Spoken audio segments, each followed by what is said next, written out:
Chapter 8: How to Make a Scene. I'm not referring how to best insult your host at a dinner party. I'm referring to that special moment when a creative flowering seems to issue forth from a social nexus, a clump of galleries, a neighborhood, or a bar that doubles as a music club. I've often asked myself why such efflorescence happens when and where it does, rather than at some other time, in some other place. The bar and music club, CBGB, that was located in the Bowery in New York was one such place. Over the years, people have asked me if I sensed that something special was going on there in the mid to late 70s. I did not. It seems to me that there is at least as much musical creativity going on around town now as there was then. It just wasn't focused on one particular bar or neighborhood. I remember hanging out at the bar at CBGB and watching other bands play, and sure, sometimes I'd think, wow, that band is really good. But just as often I'd think, that band really sucks. Too bad they're such nice guys. The exact same thing happens now when I go out and hear music. Sometimes I'm blown away, and other times it's a wasted evening. Back then, my bandmates and I would rehearse in our nearby loft and then play at CBGB as often as was practical. But that was just what we did. It didn't seem in any way special. We felt like a typical group of artists struggling to survive as they always are. Our days and even nights were often routine, boring. It wasn't like a movie where everyone's constantly hopping from one inspirational moment or exciting place to the next and consciously making a revolution. Besides, CBGB was in a dump part of town that was pretty much ignored, a factor I might have undervalued. I was not aware of my revolution in the making, if one could even call it that, but I was conscious that I and many others were rejecting much of the music that had come before us, and that this sentiment was pervasive at the time. But so what? Everyone was doing that in their own way, rejecting things and moving on. It's just a part of discovering who you are. It's nothing special. Oh, hello there. I didn't see you guys come in. I was just reading a little bit more of David Byrne's How Music Works. A really great book. Someday I got to read it all. But he was talking about how to make a scene, and he was specifically talking about CBGBs in the 70s and what it was like to play out of that music club. And it's interesting, you expect more, but from his own account right here, we can see it seemed pretty normal to him. It just seemed like him and his fellow bandmates were trying to play music. They were trying to do it in their own way, like everyone does. I mean, even now, electronic music, all these other new forms, they seem very new, but they're all based on the past. And I wonder if Bitcoin is the same thing as music. I wonder if we're creating a scene right here.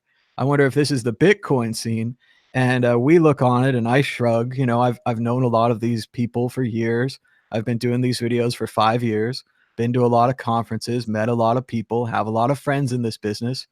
And it doesn't seem that special to me. It seems like we've all been doing what we've always been doing, trying to, start little businesses, trying to expand our friend networks, trying to meet smart people and talk to them and see if their ideas match up with our ideas. But maybe it is more than that. Maybe it will be more on that later. But right now, just like David Byrne's saying, you just keep practicing, right? I mean, he's talking about his band. He's like, yeah, we played every chance we got. Every chance they got up on stage. And just like the Beatles playing in the Cavern Club all those years ago, playing every day, doing something every day makes you good at it. No matter what it is. Maybe it takes longer for some things, but if you keep working on it, you'll get better. I remember in Aikido, they told me a story of a person who only practiced shuffling back and forth with the sword. 2 steps forward, 2 steps back. 2 steps forward, 2 steps back. He did it every day. He did it 10,000 times a day. He did it hundreds of thousands of times a year, and he became the best at it. It didn't matter where you started from. If you have that dedication, that ability to keep going, you'll end up where you're supposed to be. Good morning, Bitcoin, and welcome to Bitcoin Talk Show. Today is Wednesday, September 5th, 2018. My name is Thomas Hunt, and here's what's happening today in Bitcoin.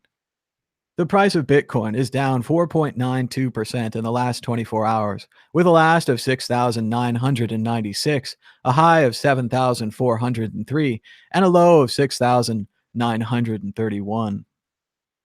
That's $1 for 14,304 Satoshis. Very close to the 15,000 Satoshi barrier. Let's give this wheel a spin. Here we go. The top 10 altcoins sorted by volume weighted against the price of Bitcoin. It's a sea of red. Ethereum down 5.5%, Bitcoin Cash down 6.25%, EOS down 6.25%, Litecoin down 3.25%, Ethereum Classic down 6.25%, Ripple down 4%, Dash down 6.5%, Bitcoin Diamond, where'd you come from? Down 31.18%. Bitcoin Diamond, wow. Must be a lot of volume to push it into the number 9 slot. And Neo rounds out the top 10, down about 6.25%. Checking out the distributed applications, IDEX still above 2,000, Fork Delta still above 1,000, CryptoKitties, Bancor, and something new called Daily Divs, all in the 400 to 300 user range. Checking out Blocktivity and the most active blockchains, it's EOS, Bitch, Steam, Bits, BitShare, Ethereum, and Bitcoin. Looks like Steam has passed BitShares once again, and Bitch must be continuing their stress testing. Remember, if you can't get anyone to use your network, you can always use it yourself. Ethereum has 60,554 unconfirmed transactions, while Bitcoin is also full with 20,478. Checking out the World Crypto Network, where we seem to be going backwards, we now have 60,893 subscribers, just 107 subscribers away from our goal of 61,000 subscribers. Be sure to subscribe down below. It's free. All you need is a YouTube account. And if you click this bell, you'll get notified about every video. Checking out yesterday's shows, looks like we had quite a lot. Max has been busy yesterday. He created his Purism open source laptop video, also an unboxing of the new CoinKite Cold Card Bitcoin hardware wallet. You might be interested in that. And later he did a great interview with the creator and the company of Cold Card, NVK from Twitter. Then we had Bitcoin Talk Show, of course. And right an hour ago, just today, Max is doing an introduction to the Hayek Summer Workshop. So we've got a lot of great videos here for you on the World Crypto Network, and they're all free. As usual, let's check out everyone's favorite part of the show, yesterday's comments. Yesterday's comments. Yesterday we got 91, make that 92 likes for 876 views, a little lower than usual. I think we had 2 shows on at the same time. It's always tough on the World Crypto Network because we want to bring you lots of content, but sometimes the shows overlap because it's very hard to schedule interviews and so on and so forth. Also, I'm trying to keep a consistent schedule of doing this between 9 a.m. and 11 a.m. Pacific time. Checking out the comments, B.L. Duyan says, has a timestamp, thank you. And he says, honesty up front, to the point. Nothing is being sold. Passion and commitment for the show. Being free to speak about anything and with anybody, kindly and with respect. Being inclusive and welcoming people from all walks of life. This program is a breath of fresh air. I appreciate your commitment and thank you for it. Thanks so much, B.L. Duyan, for the kind words. Really helps a lot. It's good stuff. Crypto Noob says you can't put the genie back in the bottle at 5028, and that may be true. Pandora's box, of course, is open. And Sam Diaz writes, Te amo. Thank you, Sam. And just an update, something about what BL Duyan said, honesty up front, kind of reminds me of Mr. Rogers. I want to show you guys, this is my little guy, one of these Funko Pops that I should stop buying. But this is Mr. Rogers, really plainly dressed, don't you think? He's got the classy little tennis shoes, he's got his sweater, and of course he's carrying the trolley from the show. So very cool stuff, kind of to be compared to Mr. Rogers in a way, right? Because that's what he did. He was very honest, he was direct, and he spoke directly to people, specifically to children. That was his work. I saw a fantastic documentary about him. Please Won't You Be My Neighbor. Definitely suggest checking that out, and I'm looking forward to the Tom Hanks movie, where he's gonna play Mr. Rogers. Yesterday, live on the air, you can still watch it, there's a link on my Twitter account, but I made it unlisted because it's kind of a boring video. But I built this Lego model live on the air. Pretty impressive, huh? This is Lego architecture, Las Vegas. You can see it's got the Fremont Street, the domed roof. It's got the stratosphere, the Wynn, the Luxor, the pyramid, the Bellagio, which is an interesting story. This was supposed to be Mandalay Bay, but they had to pull this back and change it because of the October 1 incident. So they replaced it with the Bellagio and the fountains. And then down here at the end, you can see the Welcome to Las Vegas sign. A pretty cool set from Lego Architecture. A lot of strange Lego pieces that I've never seen before. These ones here on the thing are little plastic bendy things. They're attached by little connectors. It's pretty interesting. Um, but yeah, I usually build Legos with, colors and square bricks, and I build little spaceships and stuff. But it was fun to build this. I haven't built a Lego set in a million years. So I thought that was pretty fun. And I wanted to show you guys a close up. And also, shout out to Chris Avalos or something like that from years ago. He sent me a Mad Bitcoins minifig. That's really cool, isn't it? It's got the goggles and the hat. Really neat stuff. Sometimes, if you're lucky and you do good work on the internet and people like you, they make you a little Lego figure. Also, shout out to Jeremy in the chat who donated this Lego set to me through the Amazon wishlist system. I'm definitely not going to wish for the Millennium Falcon or Star Destroyer or any larger set. This was pretty much at my limit of Legos. It took me about 2 hours and 20 minutes to build it. I only had to backtrack a couple of times. The hardest part was probably finding all the little pieces. I spread them out over the desk. I might try to do a time lapse of that. It would be pretty fun, I think. The camera angles are kind of mixed though, so it'll be an okay time lapse, not a perfect one. But let's get back to the chat and the show. Checking out Twitter. Let's see what happened yesterday on Twitter. Always quite a lot happening on Twitter. Oh yeah, we watched the hearing. Or at least the introductory speeches to the hearing. Very dramatic, very interesting stuff. Shout out to Preston Byrne.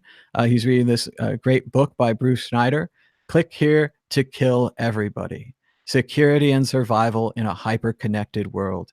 It sounds great. I haven't read any Bruce Schneider in a while. I did read Secrets and Lies, and he's, of course, the author of Applied Cryptography, one of the major books in computer and cryptography and security.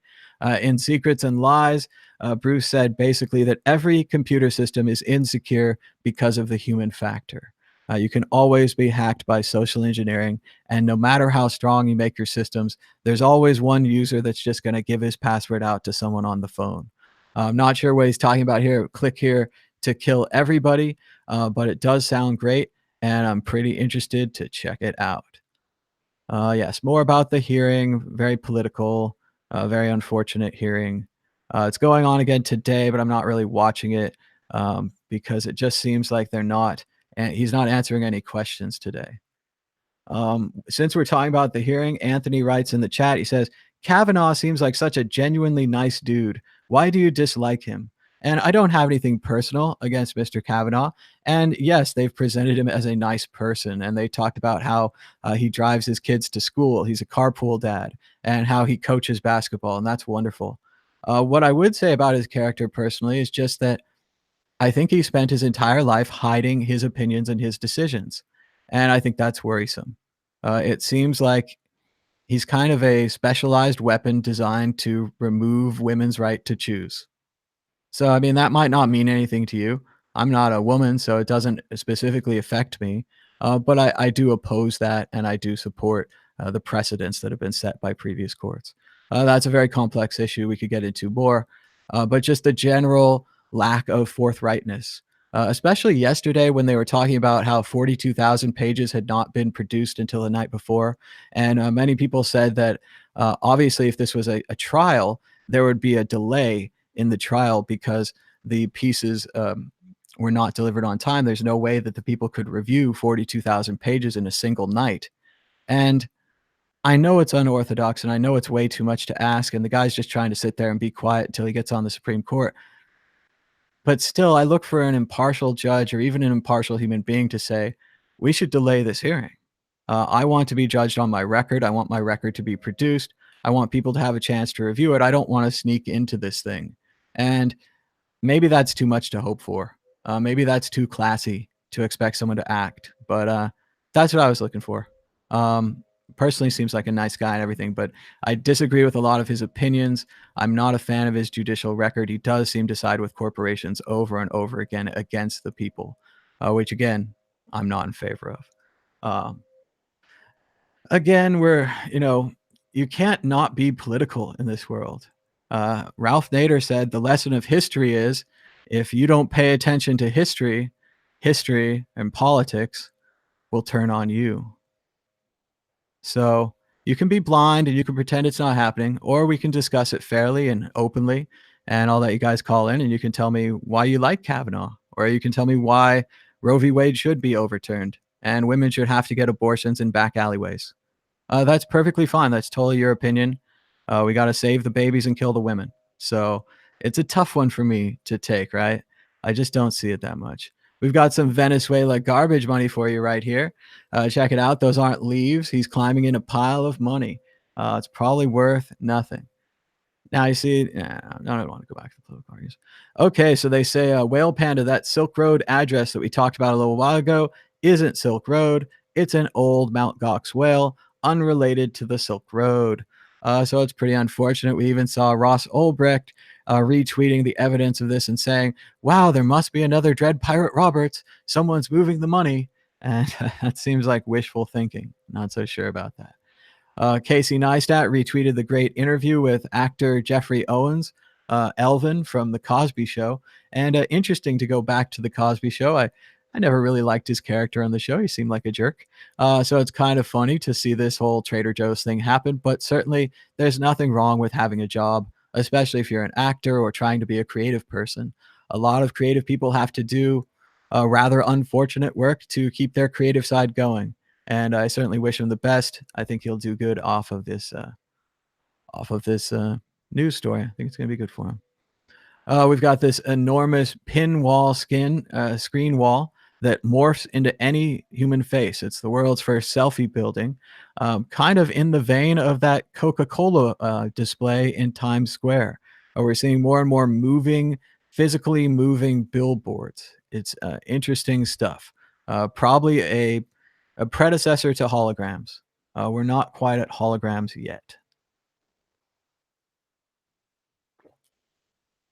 IBLB writes in, should I be mad Bitcoins for Halloween? They're selling the costume. It's pretty neat there. They got some steampunk goggles and a couple of top hats. And here's IBLB sporting his Mad Bitcoins gear from the shop. He says, it looks so bootleg. This Mad Bitcoins probably supports Bcash. Funny stuff. We've got e-currency holder saying, all of a sudden, Bitcoin centralization problem doesn't seem that bad. And he's right. There's a lot of new players on this board, and the old players, some of whom used to have 30 or 40% in the system, now have about 10 or 13%. It looks like it's spreading out nicely.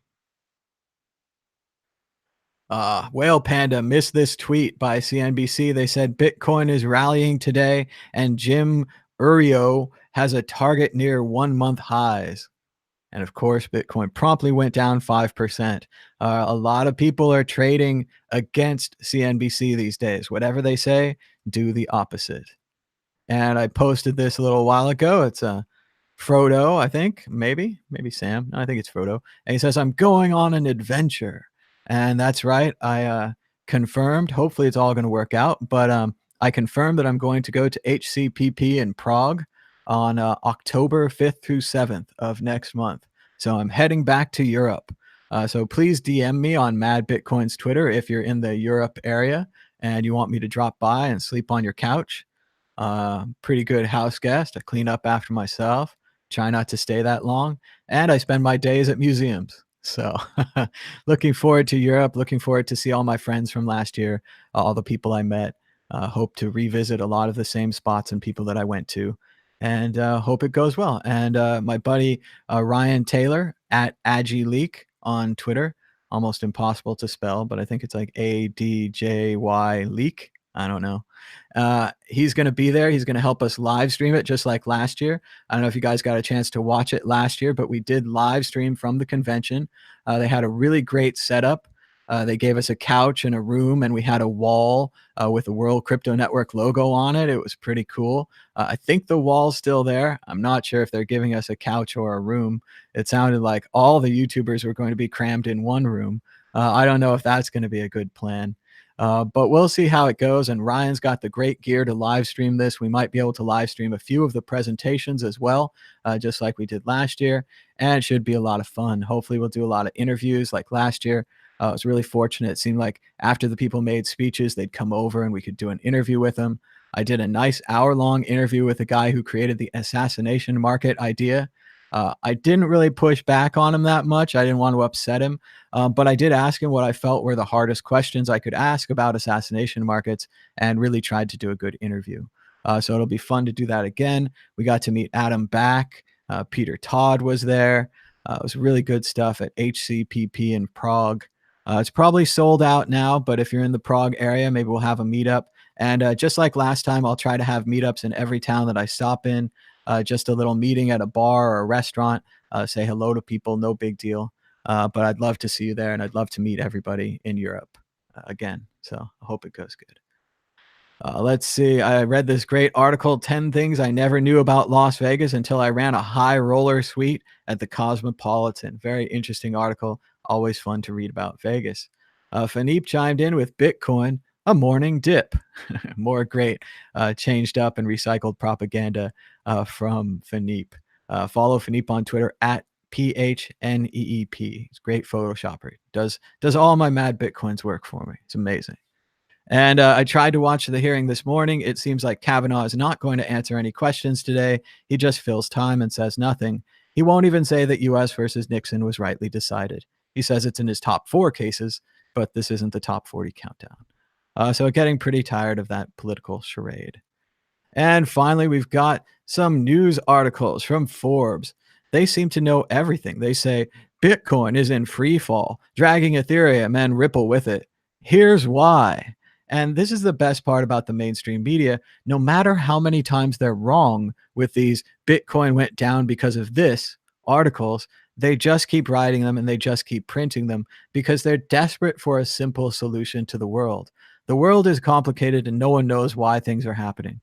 But to Forbes magazine, Goldman Sachs has been backing away from their idea to start a Bitcoin trading desk because of the quote unquote murky regulatory landscape and because the SEC keeps rejecting or delaying ETFs. Once again, the SEC is rejecting or delaying ETFs because Bitcoin is unstable. Bitcoin's unstable because there's not enough people trading it. There's not enough money in the market to stop whales from moving the market.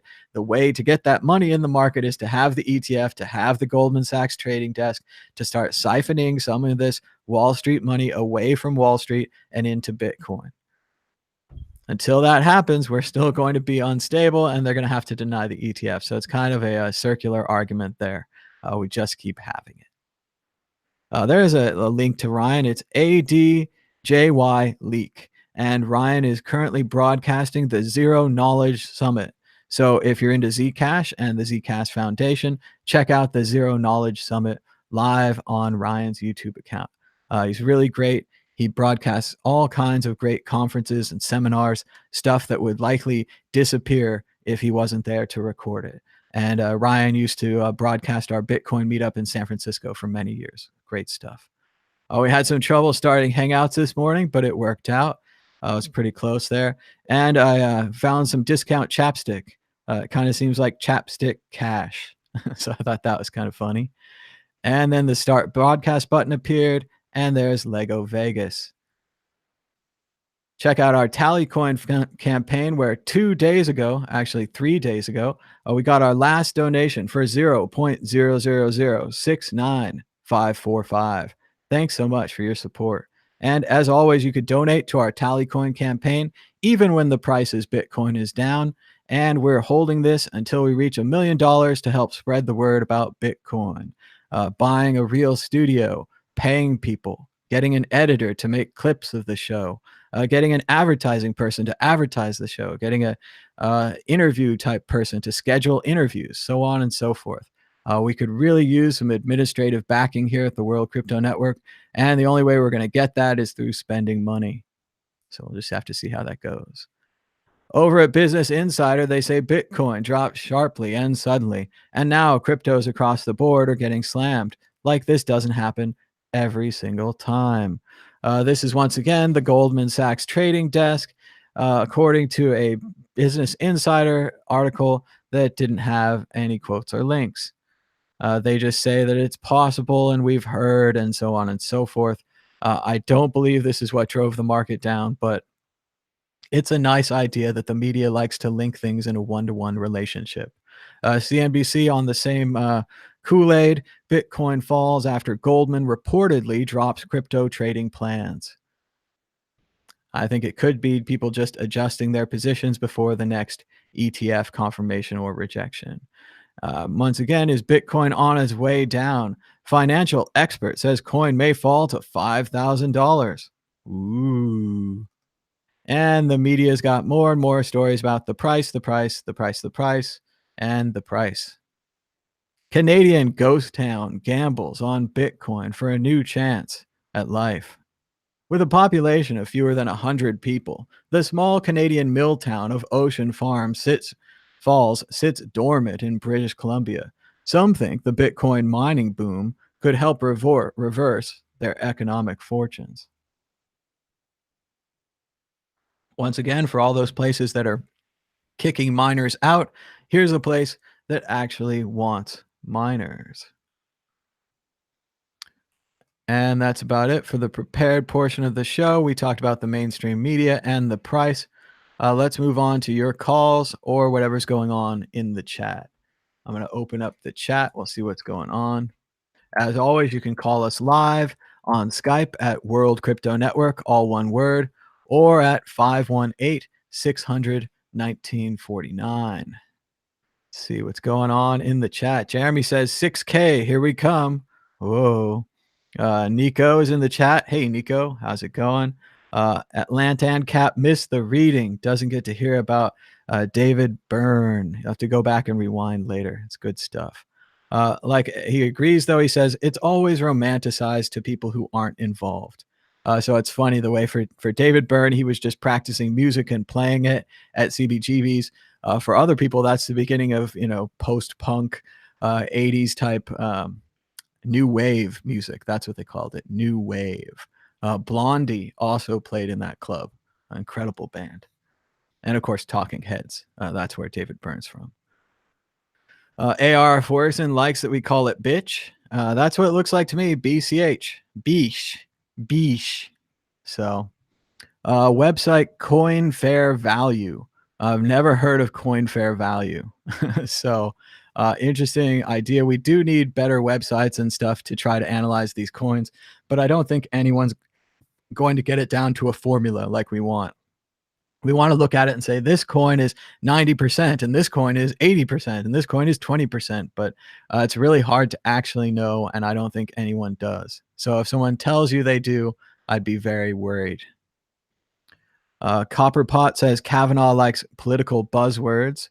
Una Sagami says getting political, bad move, but there is no other move in this world. Everything is political. If you deny that, you're just going to get run over. It's a bad idea. Anthony says he's going to be no more impartial than Sotomayor or Kagan. And I kind of agree with that. I think the whole process has become out of control. We're not appointing judges based upon their quality or their clarity.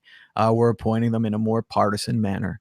I will acknowledge that. But denying the other side 90% of the documents and rushing the hearing through after the president has become an unindicted co-conspirator in a felony case after his lawyer and his campaign advisor both pled guilty following a series of other guilty pleas in an environment where the previous group of Republicans made the Democrats wait until the election to appoint or have a hearing for Merrick Garland, allowing Gorsuch to take the seat.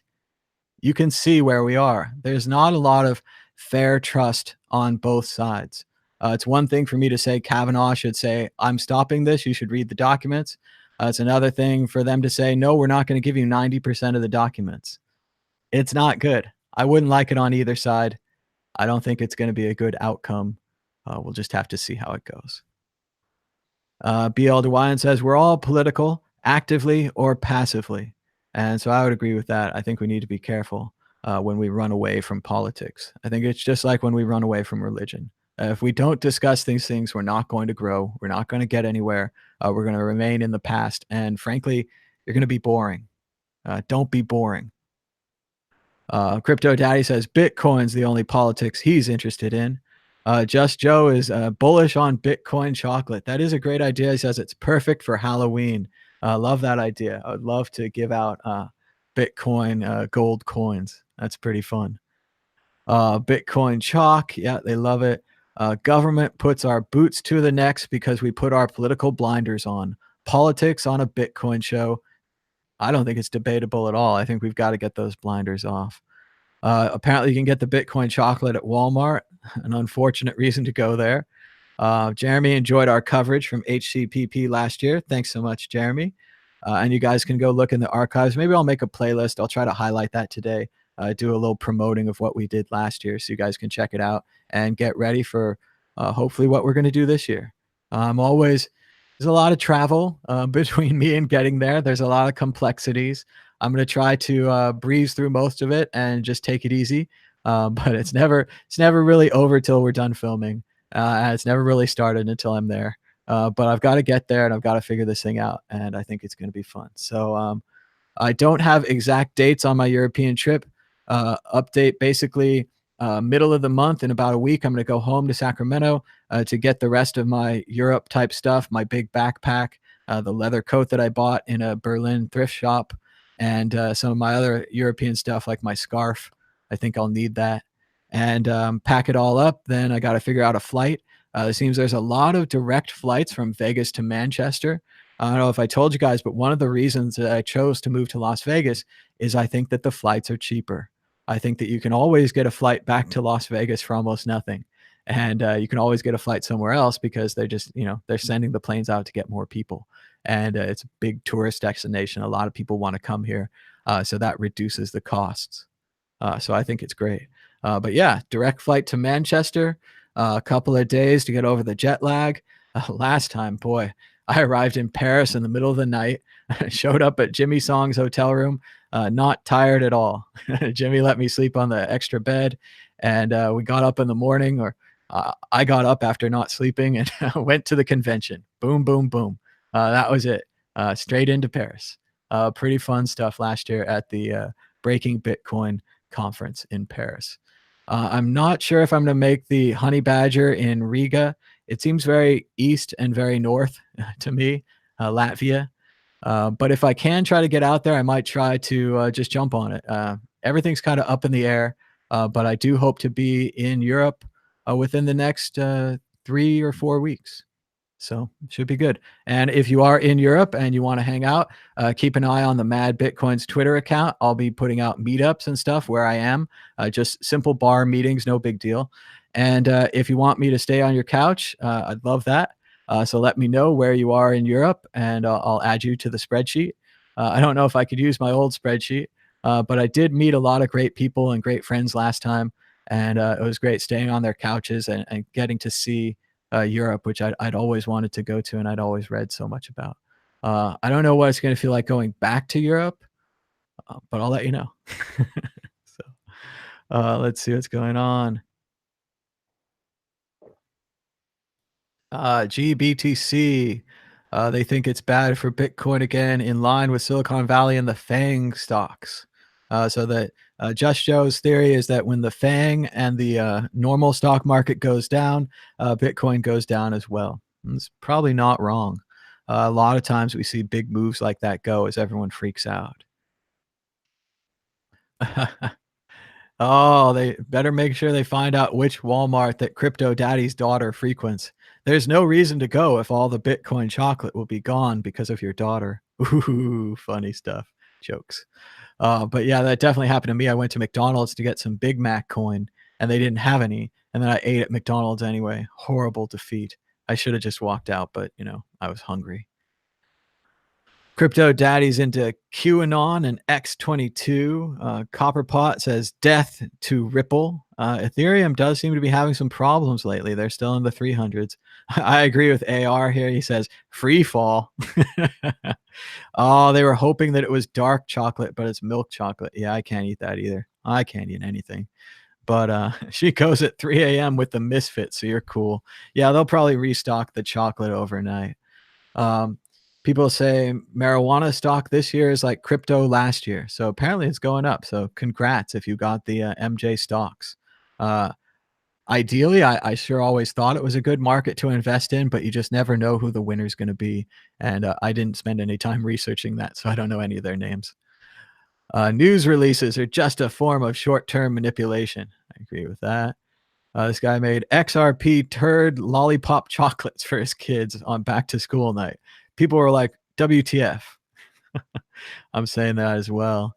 They say block Pierce or tether. It all amounts to manipulation. So take comfort in knowing it wasn't your fault.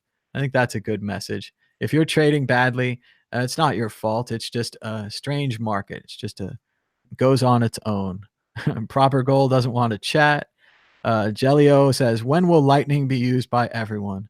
Well, we're still working our way there with the Lightning wallet. I did get the test version of Zap, and I did hear that there's going to be a Samurai wallet for iOS. That's great. There was also another one. I think it was called Spark. I'm not entirely sure. So there are multiple developments in multiple directions being made on the Lightning. There was that Casa Holda thing, whatever. They released a Lightning node. I don't know very much about it. It didn't look like a standalone node. It looked like USB, but I don't know. It could be USB power. Also, I don't know if it's Wi-Fi or if it's a network cable. It didn't look like it had a port on the outside, so I'm unsure that it's a standalone computer. It might be something that you use when your computer's running, which helps you a little bit, but doesn't help the network that much because I think we need nodes running all the time. So I don't know much about that product, but I'm interested in it. And when will it be used by everyone? 6 months. No, a year. It's gonna be a year and a half. It's gonna be a little while, but first we got to get the wallets out there. Then people got to figure out how to use them. I think one of the big keys right now is getting the mobile wallet on your phone to run without a Lightning node. Right now, I had to go through all those extra steps to create a Lightning node, and I have a Lightning node for a couple of months until my Digital Ocean credit runs out. And I don't think a normal person is going to do that. So we got to get rid of that step. But then Just Joe writes with a joke. He says, when hookers accept Litecoin as well as fiat. So that's a while. Todd says, Bush bombed us on 9/11. Trump fucks us daily. Audio video tweaker likes the political news network daily, or maybe he's being sarcastic. I don't know. I talked about when I'm coming to Europe. No plans yet, but soon. The dollar index will be above 98 for my trip to Euroland. You can simply thank me in a future live chat. It would be pretty cool if the dollar had some parity with euro. I haven't looked at it in a long time, so I just don't know the numbers. But a long time ago, the euro was beating the heck out of the dollar, and that would make everything I buy more expensive. As I think they're pretty close these days, that'll do good for me. Although nothing's as cheap as things in Vegas. Vegas is super cheap. Is anyone else pissed off about Walmart plagiarizing the Bitcoin logo? This is a good point because certainly the original Bitcoin logo, the B and the circle that Satoshi created, is pretty much open source. I don't know the exact copyright situation. Maybe it's copyleft. Maybe it's just public domain. But anyone can use that. So that certainly is fine with that. That reminds me a lot of the Las Vegas sign, which I see everywhere now in all these ads and things. Because they didn't copyright it. The artist thought of it as her gift to the city of Las Vegas, which ended up having that sign on every T-shirt in every souvenir shop everywhere, which is kind of fun too. So maybe that's good. The fate of our Bitcoin logo is that it goes everywhere. I'm a bit surprised to see them use the Bitcoin accepted here sign. That seems more copyrighted than just the Bitcoin logo, but still, it's a good thing for Bitcoin that we have gold chocolate candies and we can give them out and people can say, is this a real Bitcoin?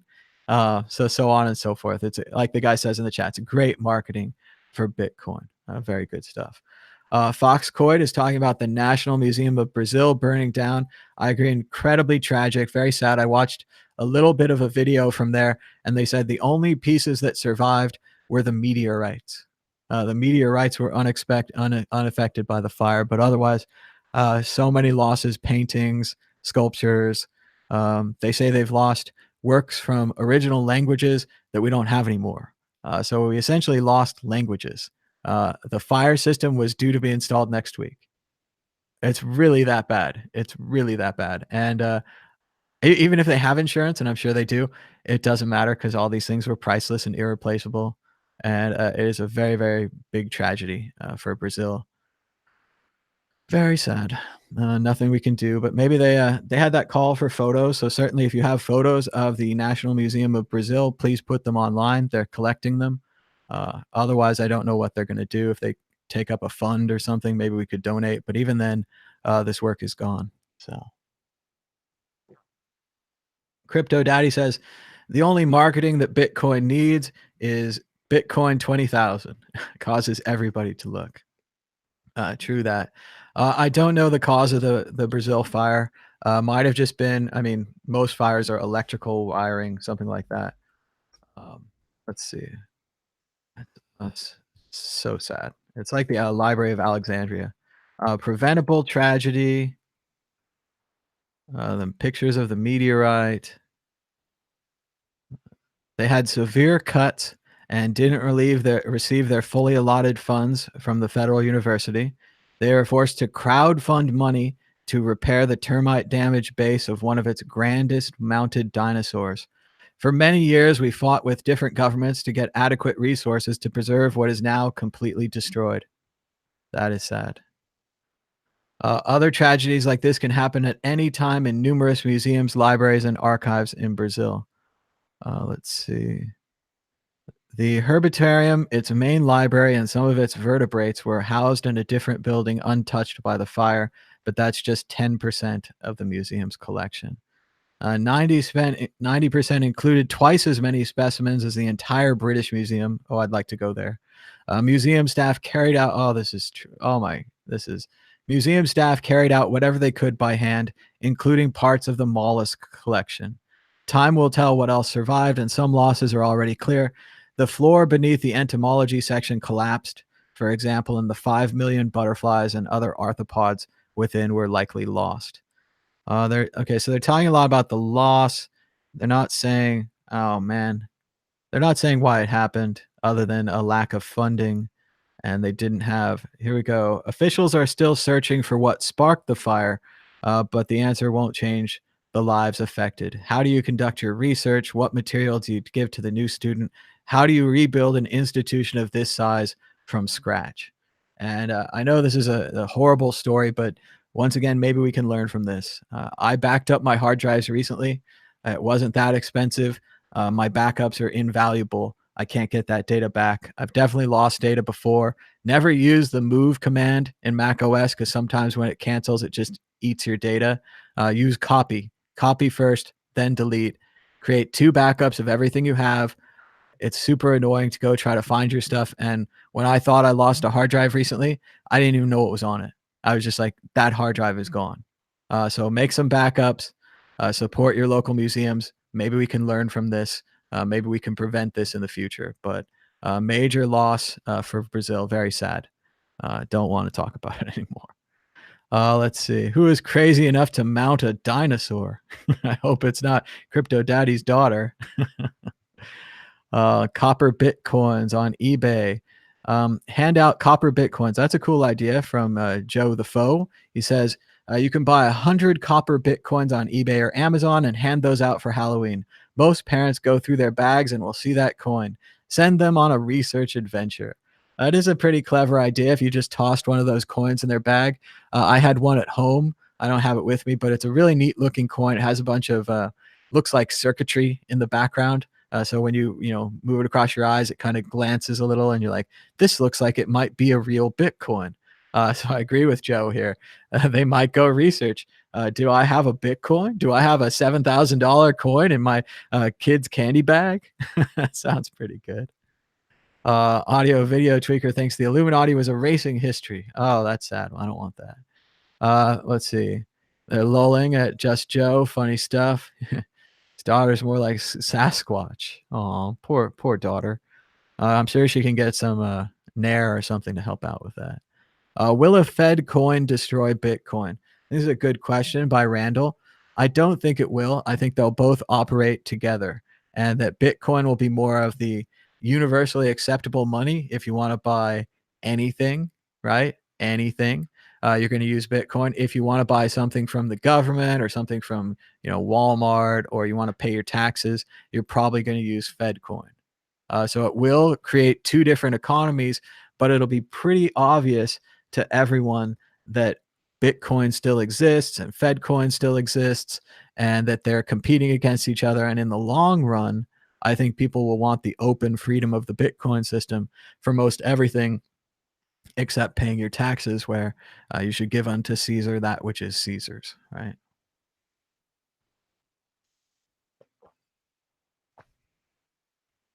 AR mentions the Alexandrian Library, very sad. And Charlie LeCamp probably isn't learning from this. He says, "This is why you should never donate to museums." I don't know about that. I think preserving our history is a noble pursuit. So, Zach says his ant miners are down, but he's too lazy to drive to the mine. First world problems. And they already have a YouTube video of a Sasquatch sighting at the Walmart. Uh-oh. I didn't try spin right on the drive. The drive actually just came back on its own. So all that happened is one time I turned on the computer and the drive wasn't there.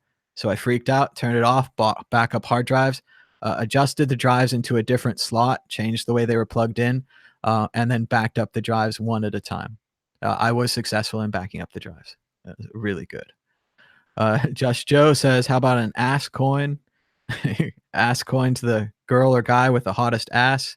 Vote on the Ask Coin website. I don't want to ruin it for you, Joe, but I think you just founded Facebook. I think you're Mark Zuckerberg. All bow down to Just Joe and his Ask Coin. Good stuff. They say Fed coin will destroy freedom. Well, I don't want to bum you out, but we're probably heading to a cashless society anyway. Using credit cards, using your bank account, so on and so forth. Make sure that everything you buy or everything that you shop with and so on and so forth goes through the system. So I do think there'll be more of that, and that's what we're fighting. That's what Bitcoin is designed to fight, and we're so lucky. If we didn't have Bitcoin, and I told you they were going to eliminate cash, and you said, but there's some things I like to buy that I have to buy in cash only. And I said, that's exactly why we're eliminating cash. Like, we want our take, we want our cut. The gangsters want their tax. Seems pretty obvious. They say you could auto flip Fed coin to Bitcoin in an atomic swap. Crypt Loco wants to know what happened to Bill Murray coin. I love Bill Murray coin. I've got some stickers they sent to me. Pretty funny stuff back in the day. The basic idea was that Bill Murray doesn't sue anybody. A lot of people have heard this story, but maybe you haven't. Bill Murray doesn't really have an agent. If you want him to act in your movie, you call his phone number and you leave a message. And if he feels like it, he calls you back. So he's a bit of an eccentric. And they thought that he wouldn't sue. And of course, they thought that Bill Murray was awesome. So they created the coin. But eventually, his representation or whatever got around to suing, and they shut down Bill Murray coin. Not quite as violent as the shutdown of Coinye. You guys may never have heard of this, but there was a coin years ago. They had a tip bot. It was pretty fun. It was called Coinye. And they first drafted the coin, had the picture of Kanye West from the South Park episode with the fish sticks. And Kanye didn't like it, and he sued Kanye out of existence. They had to stop it. They changed their name. They dropped the logo. It still wasn't enough. They had to be destroyed, and he was successful. So there is no more Kanye. Just Joe says, everyone's stealing his good ideas. First Richard Hart with his crypto bikini team, and now Wally World with chocolate Bitcoin. Both Joe's ideas. Well, the next time you get an idea, Joe, you just got to get out there and act on it. You could be the first, but you got to hurry. And Zach was thinking this whole time he could trade ass coin for donkeys. Ah, good idea. AR Forson says Middle Earth coin was shut down by J.R.R. Tolkien's son Christopher. I haven't heard of Middle Earth coin. Big fan of Lord of the Rings. I'm checking out a documentary on Amazon right now. It's really long, but it's all about J.R.R. Tolkien and the writings of the books and his time at Oxford and so on and so forth. Really interesting stuff. Remember, to go back to the beginning, Tolkien is a linguist. He created a language, and then he felt that he had to create a world to use that language. Pretty incredible stuff. And that's what I feel when I read Lord of the Rings. You'll hear something like they'll sing a song from 1,000 years ago, and you'll read that and you'll be like, whoa, that song, it reads as real. The history that he describes in that book reads as real. The world seems completely real when you read the book. It's kind of the same when you watch the extended versions of the movies and all that. It's kind of the same, but the movies lack the actual ending to the story, which I think is a big problem and a huge mistake. And I expected them to fix it on the director's cut, and they didn't. But the real ending of Lord of the Rings, it's a spoiler, I guess, but you should know by now, is that the monsters come to the Shire too. The hobbits come home having saved the entire world, and they find that there are monsters in the Shire. And the lesson to this is you cannot stay home. You have to go out into the world and confront evil. And that's J.R.R. Tolkien's message. And it's weakened in the movies because they don't go home to the Shire. The skills that they learned in the world help them cleanse the Shire and turn things back to normal, but also brings it home that everybody who stayed in the Shire and said, we don't get involved in other business, right? We're isolationists here in the Shire. They all got wrecked, right? All the isolationists got wrecked by a stronger external force that took advantage of them.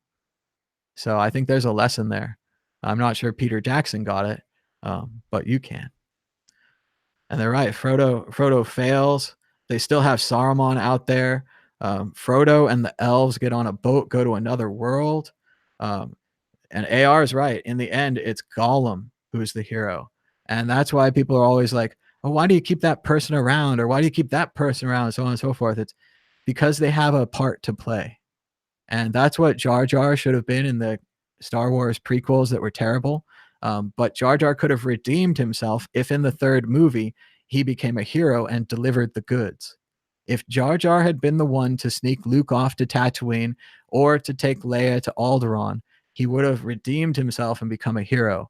Instead, George Lucas had Jar Jar unwittingly give up the Empire, which made him a failed hero. So, and everyone already hated him anyway, but still, you could have redeemed him by giving him something to do. Let's see. Error Loading says, what do you think about Ethereum? Well, I'm glad to see all these articles finally coming out that there is a problem with Ethereum. I've kind of said this the whole time.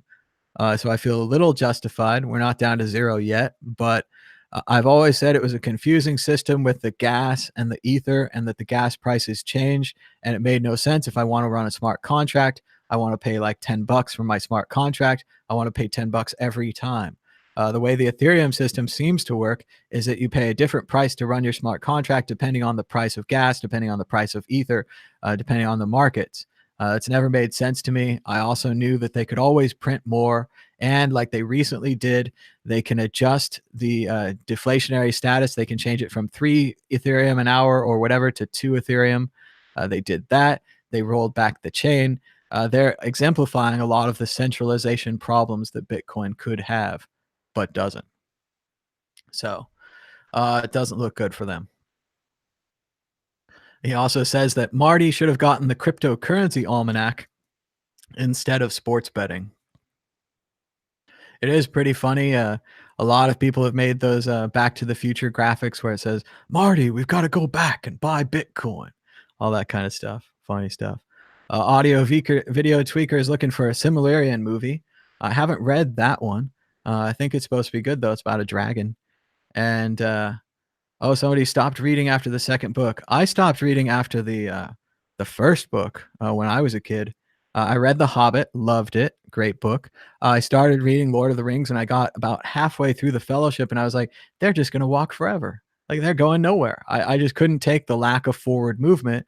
It was a little slow maybe for me as a kid, and I put it aside for a long time. Then before the movies came out, I wanted to try it again. I wanted to read it before the movies, ruined it, and I did, and it was great. I really enjoyed it as an adult, not so much as a kid. As a kid, I was more into The Hobbit.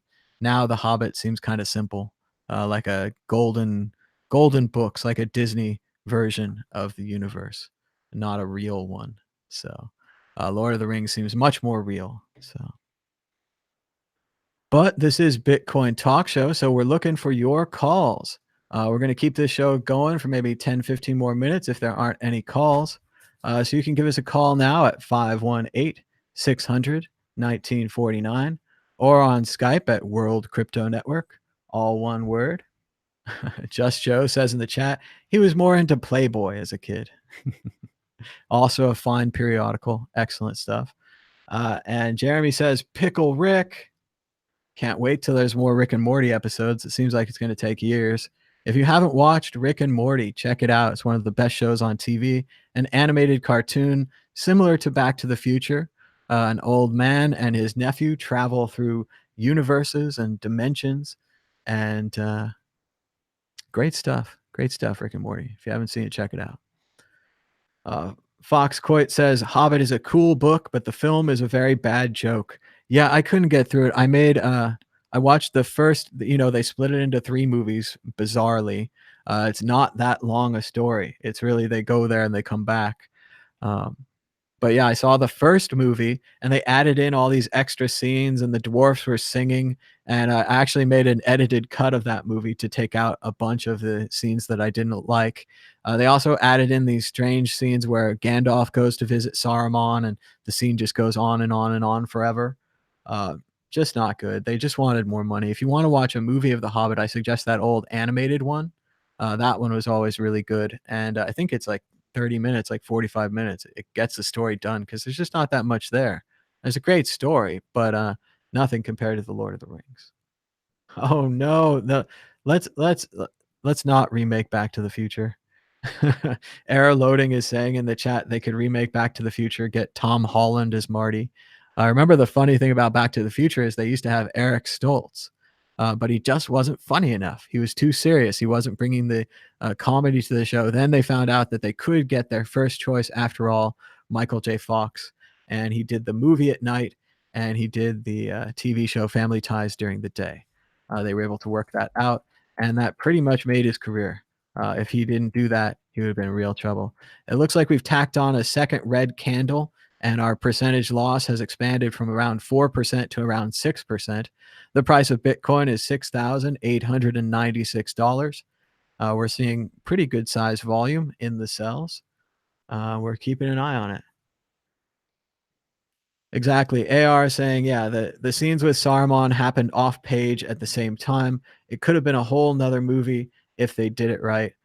But I wouldn't watch it because it's 2 old wizards talking to each other and eventually they fight. Let's just skip to the fight.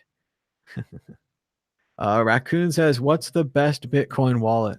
I don't even know anymore. Airbits has failed us. So I would say on your phone, maybe try Green Address. I've heard a lot of good things about them. Or Samurai Wallet if you have an Android phone. People are always into Mycelium. I think it's a little not user friendly. I tell new people to try Coinbase because you won't lose it. So that's a good one. Jeremy says Samurai is the most advanced, so that probably won't be very good for regular users. You kind of have to try them out. But remember, your mobile wallet is just about having some spending money, maybe a couple $100, whereas your desktop or hardware wallet is where you really want to send your money. Remember that your desktop could be hacked, your phone could be hacked, but your hardware wallet never lets the keys touch the system. So if you buy a Trezor or a Ledger or what's that one from yesterday? CoinKite, Coin Card, I think it is, Coin Card, or Digital Bitbox, where my friend Chris is working now, I guess. All of those are good. I really think hardware wallets are the best Bitcoin wallet if you really want to store more than $100. So people also say Electrum, Coinami is a good one. Paper Wallet's good, but that can be hard. Paper wallets can be pretty hard to print properly. You have to boot into Tails Linux generally if you want to do it right. And that's pretty hard for a lot of people. And then you have to bring the file into Tails Linux without going on the internet. That can be hard. I haven't done a paper wallet since my computers had DVD and CD-ROM drives. Mac seems to have replaced them on most of the laptops and desktops. So without that, I'm not really avid at booting into Tails. I'll bet you could do it on a USB stick though, but you'd have to look more into that. Zach says the best wallet is a photographic memory. Just memorize all those keys. And I'd say, yeah, definitely the most risky wallet in the world is a Mind wallet. I thought I'd remember my passwords years later to Bitcoin, but it was a good thing I wrote them down because I didn't. And yeah, I think a Mind wallet is doable if you're in prison or you're a revolutionary or you've got to go over state lines or something, but I wouldn't count on it forever. Also, your mind could fail if you had a stroke or something else. I talked to these guys once. They were going to do a like a brain wallet based upon your brain imaging and what you're seeing, the electrical impulses. They were going to monitor them. So you would look at like a set item like a baseball. You say, okay, that's a baseball, and then it would unlock your Bitcoin wallet. But one of the problems, and they thought of this, is that if you have a stroke or something goes wrong with your mind, you won't be able to picture a baseball in the same way. Your mind will work differently after the stroke, thus losing the password to your brain wallet. So pretty interesting stuff. We're also joined by JW Weatherman. How's it going, JW? Good, man. Good. It's fun to be able to pop in and chat with you randomly, especially when I'm pissed off about something. So, uh-oh, what's on your mind today, JW? Actually, I just got blocked by Andreas Antonopoulos, so I'm pretty pissed off at that guy right now. I think I've been super patient with the dude, and it's very disappointing to see him respond like that to what really has been like a year of very patient like criticism. So Well, yeah, I know it's tough. Not that I'm in the same thing, but sometimes if somebody sends me a mean comment or something, I just block them because it's easier than dealing with it. oh So man, it no, I might be don't one care of about those that. things. Yeah, Huh? no. I mean, it wasn't a mean comment. It's an intellectual conversation about the nature of money, right? So I'm not like calling his wife fat or anything. I'm saying that that he's providing this error that he's persisted in of this many monies theory. So what motivated is he recorded a new video, and in this new video, even though we're on the downswing of all these scam coins, he's still providing intellectual oxygen for them by promoting this idea of many monies. That's not how economics works. It's not even what the word money means. Money is a unit of account, right? It's used to facilitate exchanges. It's the third thing that you use because it allows you to measure value of everything in that one thing. That's the point of money. If you don't have that, it's called barter, and that's fine. Your economy is not going to grow very well, but he keeps pushing this, and he's absolutely checked all of my boxes for functional scammer at this point because it's a technical error. He's persisting in it willfully, and it's putting money in his pocket. So I don't know how we could. I mean, unless we can peer into somebody's heart at this point, I think we have to put him in the same category as these other guys that are doing that. Well, it was pretty strange to see him go in for the Ethereum thing and then to write the Mastering Ethereum book. And I do agree, he is giving a lot of cover to what I think are generally bad ideas. I was reading part of his Internet of Money 2 book, and I couldn't even quote it on the air because, like you're saying, it was all these ideas about how it's good to have Ethereum and it's good to have these different monies for different functions. And I don't really see that. Tone has joked about this a lot, but I don't want a world with Amazon coin and eBay coin where I have to trade my Amazon coin for eBay coin to get Target coin so I can shop there. I know they think they can make an efficient market that can fix all those problems, but I'll believe it when I see it. Well, it's not even a question of an efficient market. That's not the problem. Because if there was a very efficient market, then we don't need money at all, right? If I can just if there's no problem that money solves, and I can just trade bananas for apples, if I have bananas and you have apples, then then why even have anything that we are? Why even attempt to create a digital money? We don't need a money at that point, right? I just, whatever I have, I just trade it for other stuff. The problem with that is that it makes accounting a freaking nightmare, right? You wouldn't even know, you can't even do profit calculation in an environment of barter, because if you start out with 14 chickens and a goat at the beginning of the month and you end up with 3 goats and 2 chickens at the end of the month, are you richer or poorer? Well, you have to pick an item, right? Like an inch or a foot or a dollar. You have to pick an item to measure the market value of these objects in. And that you can only do that if that is a super liquid, super commonly held asset. So money can't exist unless it's one thing that you can use to figure that out. You cannot do profit calculation without money. These things are like well trodden ground in economic theory, right? This is not something that has been hotly debated for a very long time with anybody that has a brain. But what's interesting about this very obvious error is that it puts money in your pocket. And I think when that happens, I'm one of the guys that's willing to say, look, it's making you money and it's an obvious error and you're persisting in it. You're Fluffy Pony selling Monero, you're Charlie Lee selling Litecoin, you're Vitalik selling Ethereum, and you're Roger Ver selling Bitcoin Cash. Like, I'm not mad at Roger because I don't like his personality. I'm mad at him because he is extending frauds and theft and human slavery in the Federal Reserve System, right? He's slowing the adoption of a money that's hard to steal. This is not a personality thing. It's just if you're doing damage to humanity, I'm not a big fan.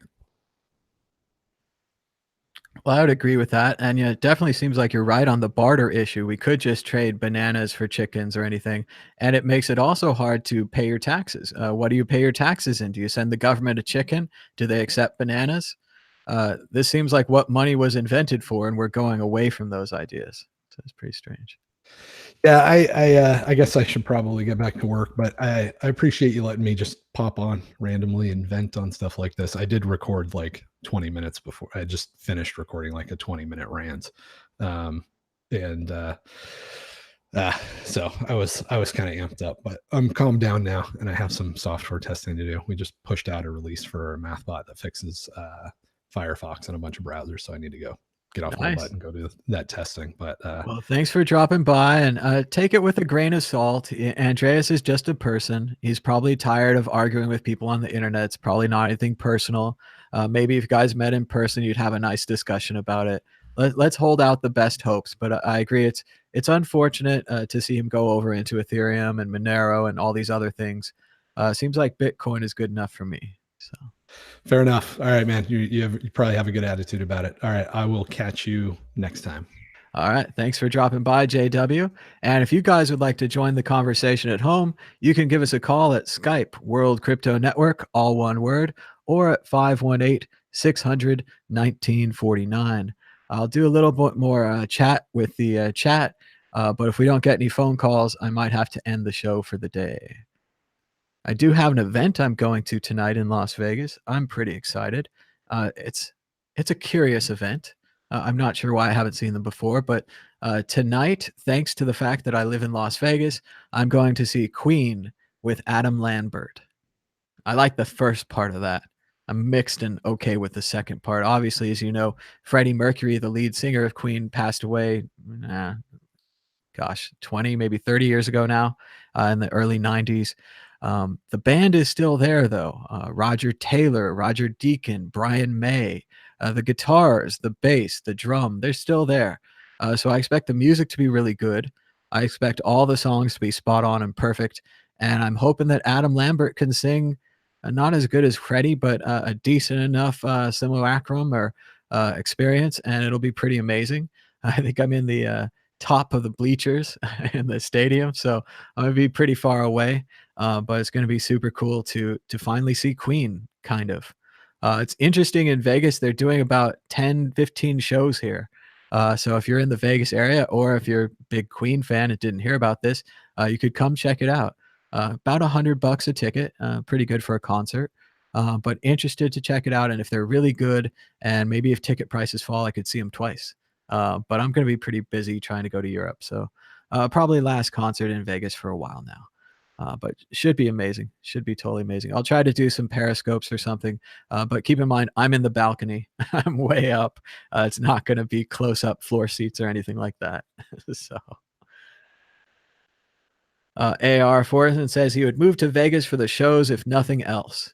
And that's definitely part of my plan. My brother and I have been trying to see a lot of Vegas shows while we're here. We got a couple of discount packages. You could buy one on Groupon a while ago, something like Fill a Seat. And you get free tickets to a bunch of comedy shows and a bunch of smaller shows that they have trouble selling out. It's funny, you think about it, when you're tourism in Vegas, the show might be full of locals. Hello, caller. You're live on the World Crypto Network. What's your name and where are you calling from? Hey, it's me, Jimmy Song. What's going on? Hey, how's it going, man? It's obviously not Jimmy Song. I'm sorry. It's Crypto Loco. I don't usually call 2 days in a row, but I heard JW Weatherman's critique, and it's interesting because it slightly infuriated me because as a community, I just called yesterday about decentralized friendship. And I met Andreas in person once, and I remember when I met him, it was at an event in Silicon Valley, and he was smoking an e-cig. It was like I just walked up to this table, and he's just sitting out back there like a G. He doesn't care about anybody. He doesn't need JW Weatherman. He doesn't need anybody. He's doing his thing, But what I want to call today about is about sorting out who is in the decentralized friendship, because I smell. It's like a scent thing. It's like a smell thing. I smell people that got in 2017. I smell them. Like, I remember when Richard Hart was crying on his YouTube channel, and now he's like resorting to bikini like videos. I mean, it just smells. It smells of 2017 Bitcoin. It just reeks of it. And I mean, if you got into this for the real tech and you really got into this, you wouldn't be pumping some other project. You would be in this to win this.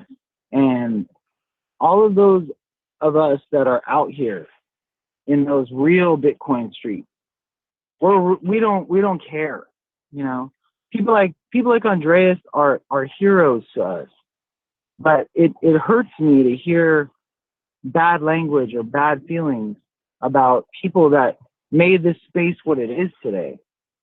Dave Chappelle has this really interesting stand-up thing where he talks about how the Saddam Hussein was taken off of the currency, and he was like, well, why can't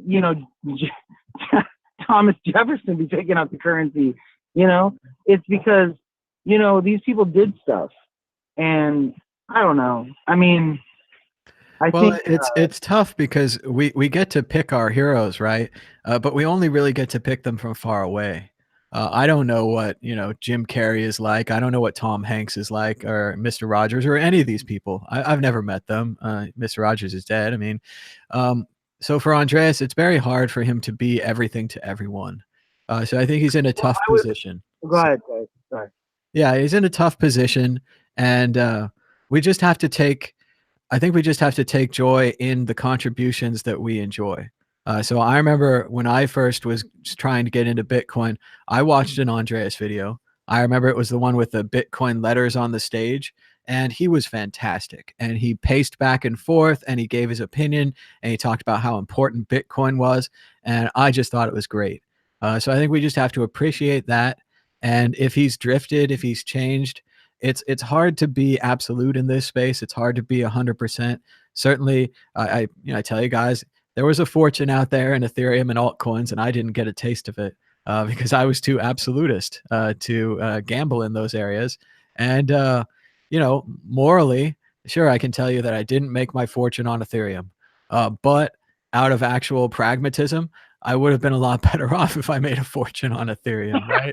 I mean, it just would have been easier. Everything in life, and there's complexities with money, and I got to pay taxes and all that stuff. But yeah, it would have been easier to buy all that garbage. Is if you bought at the at the high, like JW is very vocal about the fact that he bought in like, late 2017, which means he probably bought in at like, 10,000, 17,000, and God only knows how much money he put in. I mean, if you put in like, I don't know. I mean, I don't know what his situation is, but if you put in a lot of money, I can understand that like he's like pissed right now that there is such a thing as Monero. Like that's what I'm saying. I'm sniffing it out. I'm trying to say somebody needs to stand up for Bitcoin and say like, look, dude, just because you bought in at the high and you're hurting right now, maybe you're not hurting. Maybe you're just pissed. Maybe it's just a thing where you're pissed because you bought it at the high. You're doing mathbot.com and you're not even a Bitcoin guy. Like you're over here promoting a separate website that has nothing to do with Bitcoin.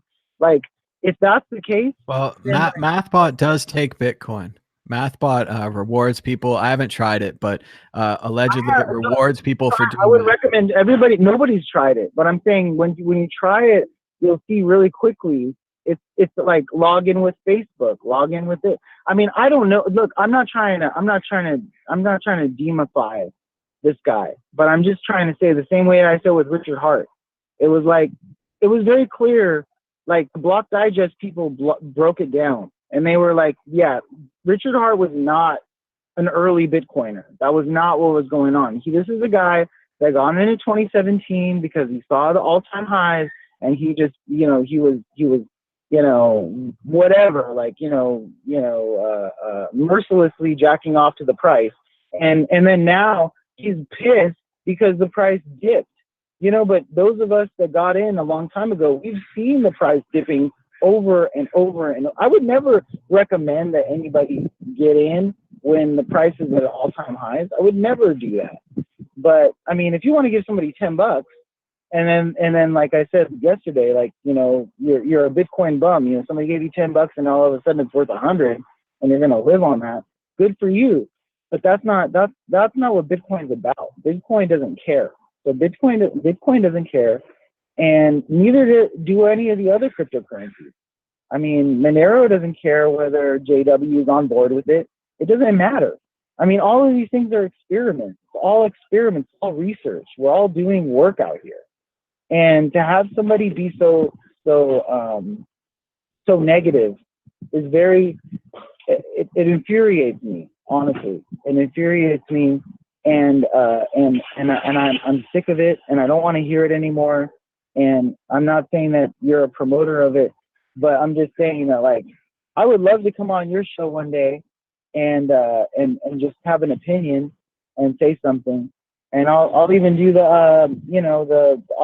I'll make up a little silly graphic that that I could promote, so that when it goes to me, I'll have a graphic. But I'm just saying that to see people that just show up out of nowhere, I don't know what his credentials are at all. I don't know what he's done for the space at all. He just showed up, and then he's just talking shit about everything.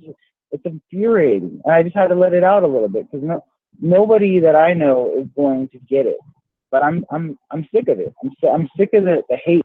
I didn't come here for hate, and I don't think you did either. And I'm really interested to hear how this Queen concert goes tonight, because I heard about it, and it sounds like a lot of fun. Yeah, I think it's going to be amazing. They're incredible musicians. I don't really care about Adam Lambert. I guess he won American Idol or something. Seems like he can sing though, so I think he's going to be fine. Part of me wants to see him try to imitate Freddie and to put on similar clothes and attitudes. Another part of me wants to just see him sing the songs normally. And the main thing is Queen has so many great songs. They have greatest hits after greatest hits. So many great albums. So like experience. Yeah, anything that they play should be amazing. And yeah, I didn't even hear about this show. It's not the kind of thing where I would hear about it in Sacramento or San Francisco and think about flying out to Vegas to see the show, just because of the quality of the band. But it just so happens I'm in By the town way, and I overheard you saying that you're gonna be coming through San Francisco, Sacramento. When you come to Sacramento, hit me up. 'Cause I might be going, I might be rolling around over here because I go back and forth all over California, and Sacramento's kind of like, one of those places that I'm at every once in a while. So maybe if I'm around, maybe we can hang out. Sure, man. I'll be there in about a week. We'll see. Good talking with you, and I would say, like, we'll continue our Satoshi profile. Okay. I don't really, I guess the shoes is what I'm still kind of worried about. Like, what are the shoes? What are the Satoshi shoes? Okay, so now I'm talking for myself because I'm all into shoes. I like good leather shoes. I like shoes that last a long time. Don't you think Satoshi would be like that, or do you think he's more of a sneaker guy?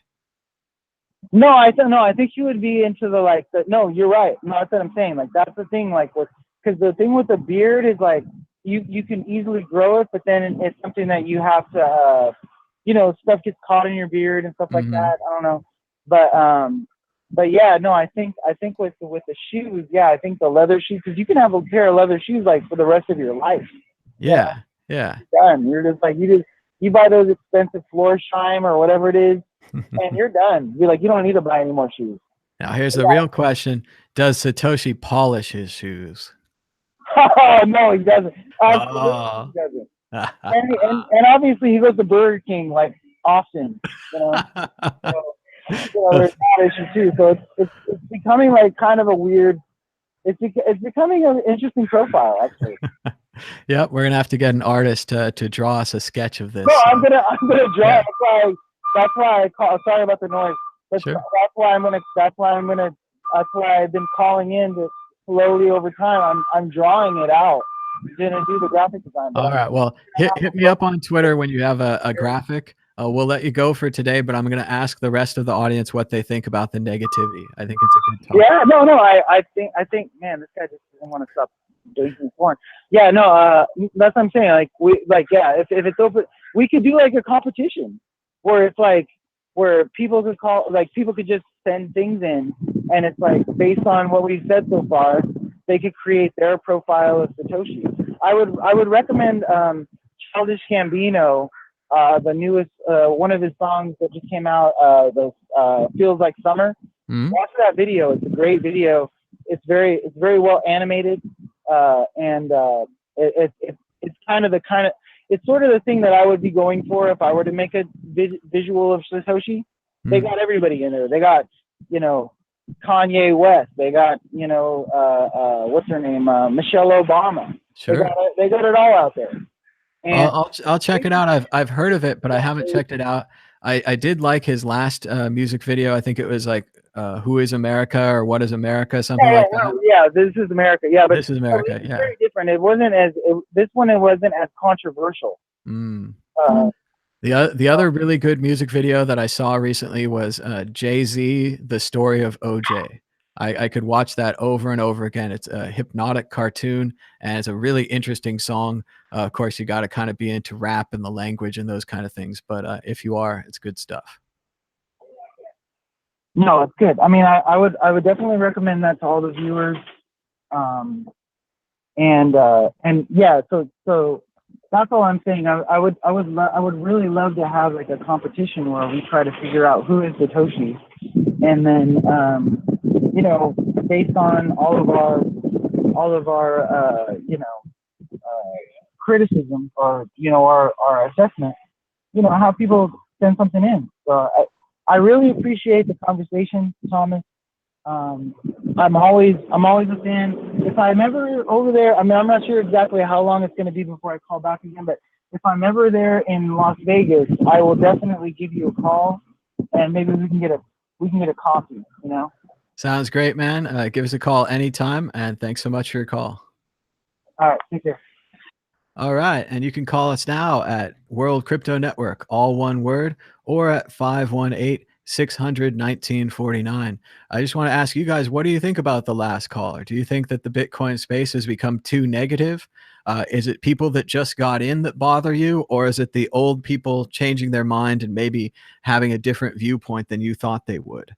What do you think the most important thing is? Does it bother you when people who just got here last year seem like they know everything? Um, I find it a little tiring. I find it a little tiring that all the altcoin videos with the "How are you going to get rich in 2018?" or "I bought this coin and made so much money." People really go for those. But another part of that is that I just have to not be disappointed by it because it is the lowest common denominator, right? People like things that are down on their level. They like simple things. They have simple ideas like they're going to buy Bitcoin and get rich, or they're going to buy some altcoin and get rich, and all these kind of things.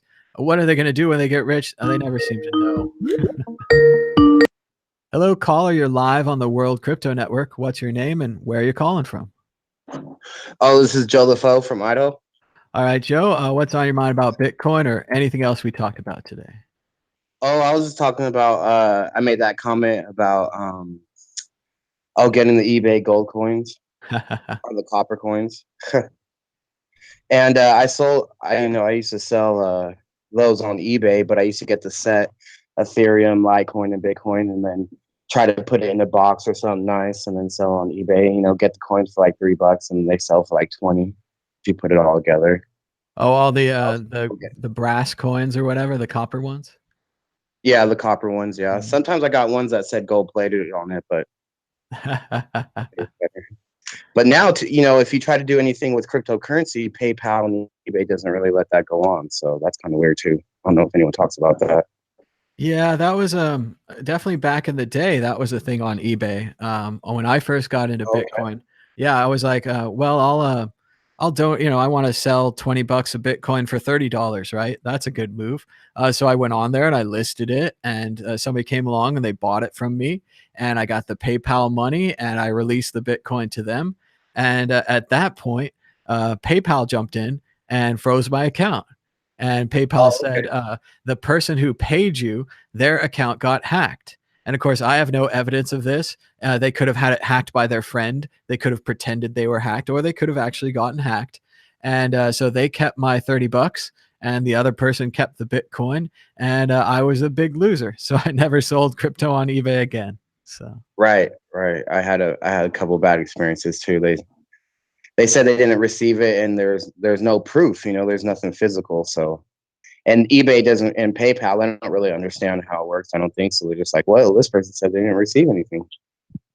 Yep, that's it. It's your word versus theirs, and that's the end. Yeah. Right. And then, but I don't know. I guess one thing that kind of worries me is I try to take 25% of my check and put it in Bitcoin every 2 weeks. And, it doesn't, I guess I always think about it. So I'm wondering if the price is going to go down to 5,000, so that, that's in the back of my mind, but I still do it. I think it's not about the price or anything like that. And anyone who says they can help you make money, don't look into that and don't follow them. Just go on your own research at all times. Well, and the part of the big key with dollar cost averaging is you can't invest more than you can afford to lose. And this is very hard because if you want to make big gains, you have to invest big money. If I'd started out with more, I'd have more now. It's pretty obvious. So yeah, that can be very tough. Sometimes it just might be too much. Other times it's better not to look at the price. That can be pretty hard. But a lot of us need to start practicing that. So. Right. Well, the pot stocks are doing great too. So, I took a lot out of, took out of Kronos and Tilray, went into the smaller. The pot stocks are doing great, and then I'm gonna use that money, put more into Bitcoin, get some for myself. I got some sweaters from Amazon on the way. So, and then I'm gonna get a whole bunch of those gold coins and hand them out on Halloween. That does sound like a great idea. People were talking about the gold coins in the chat, and they're also talking about the copper coins. You can get the chocolate ones, or you can get the. Oh, you can chocolate. Where do you get the chocolate ones at? Well, the chocolate ones are at Walmart now. They've got at least all the pictures I've seen. Looks like a big display, $1 for a little bag of chocolate gold coins that have the Bitcoin logo on them. So yeah, sounds pretty good. It'd be fun. That's probably a better idea.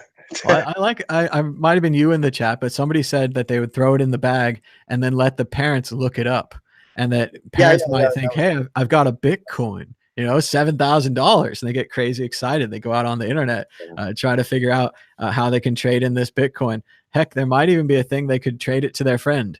Here, I got this Bitcoin, $100. You want it? Like, a lot of that scams. sucks. You got in too late at the Big Mac coin.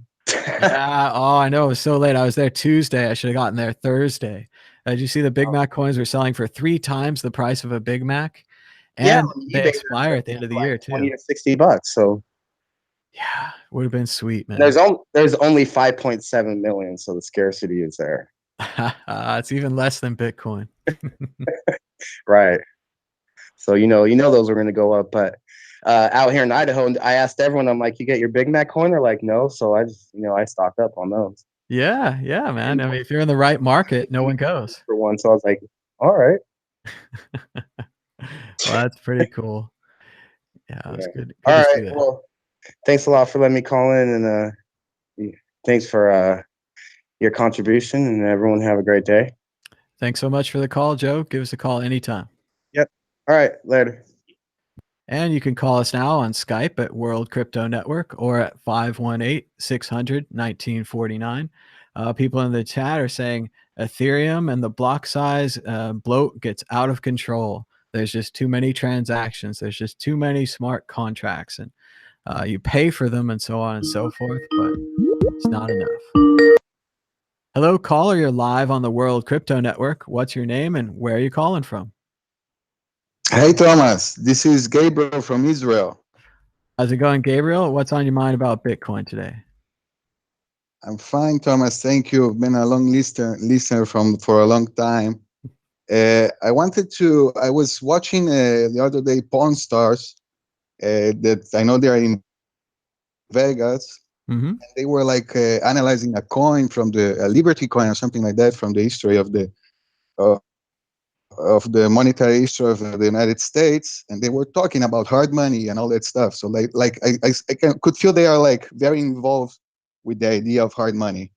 They're definitely into coins. I'd seen an episode where the old man was saving all of his pennies because they still had copper in them, and he was saving some other coins because they still had silver in them, and he was waiting for the laws to change so that you could destroy those coins so that he could take the silver out of them. So yeah, I definitely think the Pawn Stars guys are way into precious metals, and that probably leads them down the road to crypto. Do you think there are a lot of pawn shops over there in Vegas? I don't. So many. And they take Bitcoin or? I'm not sure if they take Bitcoin. I have been to the Pawn Stars shop a couple of times, once years ago and once recently with some tourist friends that were in town. It's a cool shop. It's best when there's no line. It's not really worth waiting in a line for. But they have a pretty neat container park next door where they built some buildings out of old storage containers, and they have some restaurants and other stuff like that. But yeah, there's a lot of pawn shops in Vegas. A lot of people sell things when they come here so that they can gamble more. Not exactly a great thing, but it's a part of the town. So pretty interesting. Gotcha. All right. Well, thanks so much for the call, Gabriel, and I'm glad you listened. It's really cool to talk to you all the way in Israel. Are there a lot of people in Israel into Bitcoin? Yes, I believe so. Yeah, relatively a good percentage of the population is into it. They know about it, heard about it. Seems like a good speculative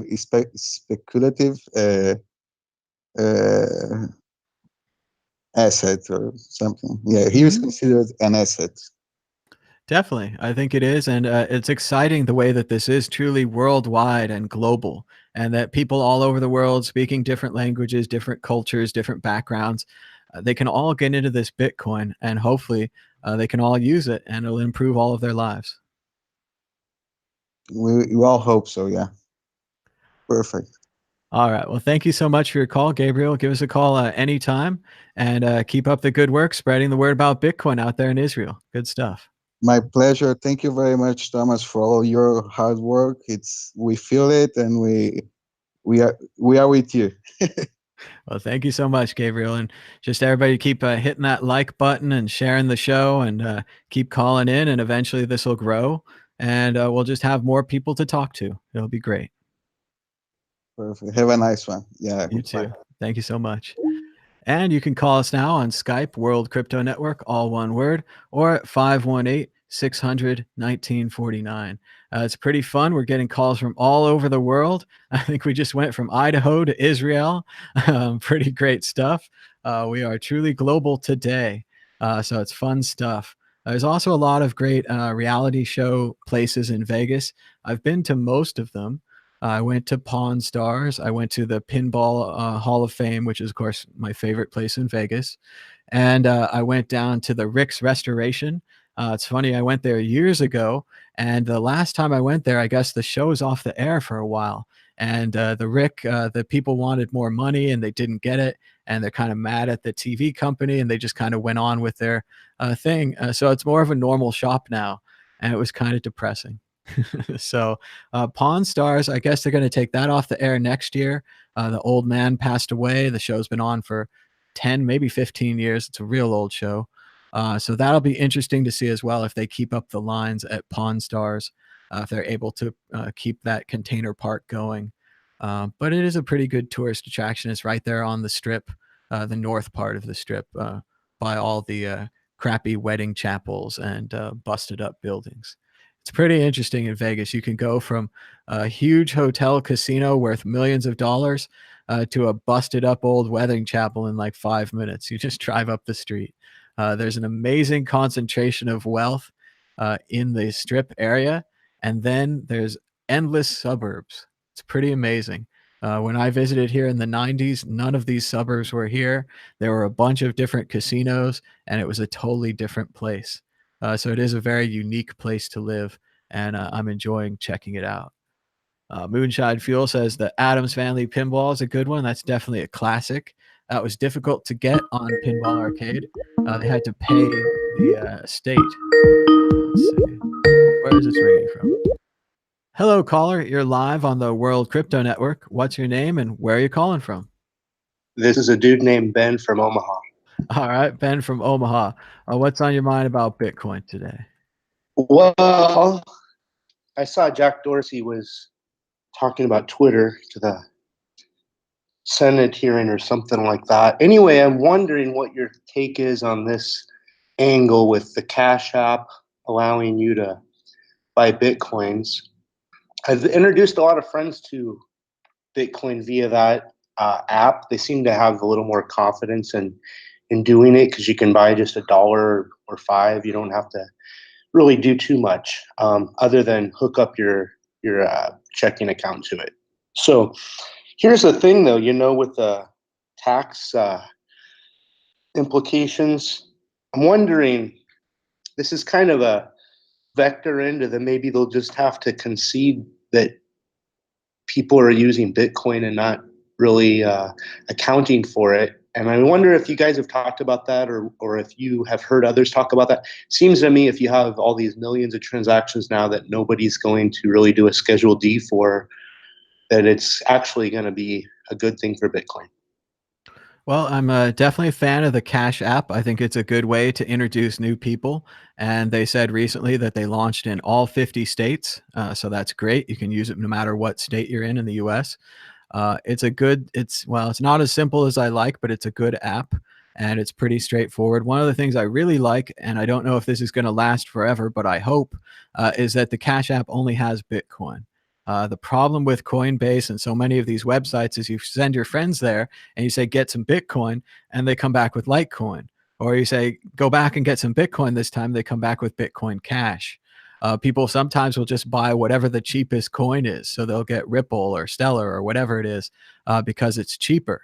And they just don't know, especially with Bitcoin and Bitcoin Cash, they think that that's a brand name and they think that Bitcoin Cash is part of Bitcoin, and they're totally wrong.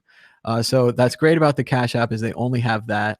As far as the IRS issue, I've said it for many years, but yeah, I think they made a mistake. They said that Bitcoin is a commodity, and every time you buy or sell a commodity, you pay taxes on it. But if Bitcoin is a currency, like you're saying, and if I spend it all over the place, then I have to pay taxes every time I spend, and I have to isolate where I bought that Bitcoin, what the price was, what I sold it for, all these kind of things. It's very labor intensive. I don't really know of anyone that does it properly. A lot of people use an analyzing program on their exchanges. I think that's a good way to go. Something like bitcointaxreport.com, something like that. That's a good idea. If you ever cash anything out to fiat, I suggest that you pay the taxes on it. Not a tax professional. I'm not giving advice, but it is suggested that you do that. But I agree with you. It's almost impossible with the purchasing if you really use it as a currency. I hope that it changes, but I don't know when. So. Yeah, no, what I'm saying is exactly along those lines. But with all the new users, pushing these buttons, buying and selling it, it's like once it just kind of becomes one of those laws that can't really do anything about when everybody's doing the other thing. Yeah, sometimes we've seen laws change that way. We did see with the Ethereum not a security story that they just threw up their hands and they said, well, it's gotten too far. And it was funny because when it started, they threw up their hands and they said, it's too small. So Right. by waiting, they ruined their chances to really have some kind of enforcement on this market. So I think that's going to keep happening. I don't know what all the new people are going to do that are just out there spreading Bitcoin and spending it and using it. Um, Eventually, hopefully, they'll have to change this thing, but it depends on the government and it depends on the money. And maybe they can get more money if they tax you per transaction. So that could incentivize them holding on to this longer. Sure. One last thing. Do you use the Brave browser? And if so, are you familiar with the basic attention token? Just your thoughts on that, then I'll sign off. Sure. I think the Brave browser is a great idea. And I think that it's partially based on the ProTip open source tipping plugin that you can try out at protip.is. It's totally free. What ProTip does is it scans pages that you visit for a QR code or a Bitcoin address, and it highlights them in green. Then it times how long you spend on those pages. And according to your allowance, it could be like $10 a week. It'll split that up amongst the top 10 websites that you visit. So everyone would get $1. It uses Bitcoin. It uses batching to deliver the transaction. So it is a little cheaper. We weren't talking about it that much when the fees were so high, but I think it's a good time to talk about it again. Additionally, if you're a programmer out there and you'd like to create an open source Lightning version of ProTip, you can download the source code for ProTip at protip.is. We have a link at the bottom of the page there to the source code. ProTip predates the Brave browser by at least a year, maybe several years, and the Brave browser interface of which websites you want to donate to is very similar to ProTip. You can also do subscriptions in ProTip. You can say, I want to send $1 a week to this person, or I want to send a 0.001 a week to this person. It's open source and free, and you don't have to change your web browser because it works in Chrome. So I've been questionable of the Brave project since the beginning. We raised $15,000 from the community to pay for the programming of ProTip. That money went entirely to the programmer and to my friend Chris Ellis, the community manager, to help promote this software. We did get around, I think, 1,000 active users at one point, but we don't have any marketing or advertising or any continuous production on this. So I prefer ProTip to Brave. When Brave came out, I thought it was really questionable to launch their own web browser. I've always found that Google Chrome was faster and gets security updates before the other browsers, so I find it hard to leave. I've used Brave a couple of times. It's an interesting browser. It's nice and fast. I think they made a very questionable decision on this idea to replace advertisements. I think that they're going to lose a court case about that because by taking the web page, removing the advertisements, and then giving people the web page and then offering people a chance to pay to the advertisers or something like that, they're essentially changing the content of the web page. And I don't think that they have the right to do that. So that is another avenue of discussion. But the one thing I've been using it fairly hardcore for 6 months or more. And what I love is I only use YouTube now through that Brave browser because I can save so much time. I don't have to watch any of these ads that are before, like any of these shows or, vlogs or I don't know if you have ads. I don't. Yeah, I think that's good, but I think it's also bad. I think a better solution is to pay YouTube Premium for $12 a month, which causes all the ads to turn off, and you get background play and the ability to download shows. And when you watch shows, your views actually count as more money to the people who do those shows. So I think it's just unfortunate if Brave is blocking all the YouTube ads and then trying to say that they're paying people for it. It's pretty confusing. It's a pretty strange system. And that's back when it was just on Bitcoin. Brave used to be just on Bitcoin. It would just pay people in Bitcoin. But of course, like everyone else, they were seduced by the dark side and they printed their own money. No one else can ever resist this. They're always like, what? I can print my own money? Oh, that's a genius solution. Even right now, there's a big article going around about Civic and Vinnie Lingham's company, and they're going to now spend, I don't know if it was 43 million or if it was 43 million tokens or something, but they're essentially going to use the free money that they printed up to pay users to use their software. So it's pretty straightforward.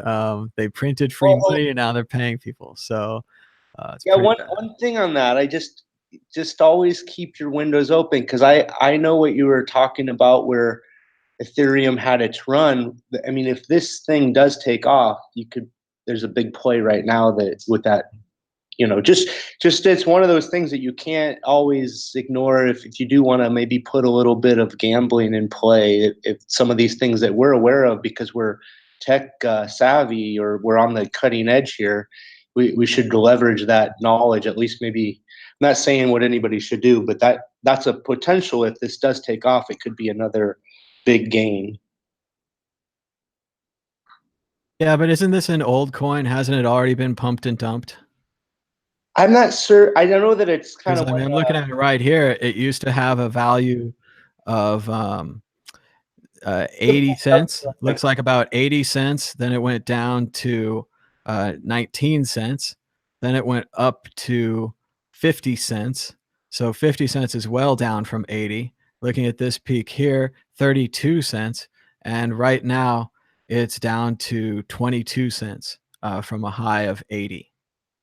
I don't disagree. What I'm saying is that Ethereum was all over the map too, and then it went to $15, and everybody was. I remember.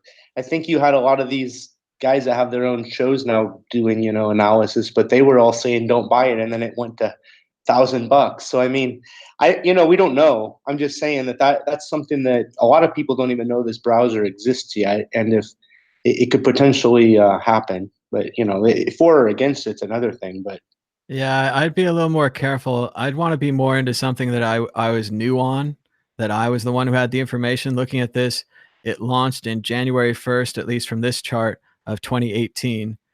So that's like, 9 months ago. It seems like you're 9 months behind the boat if you wanted to get in on this pump. And then this part here looks like a dump.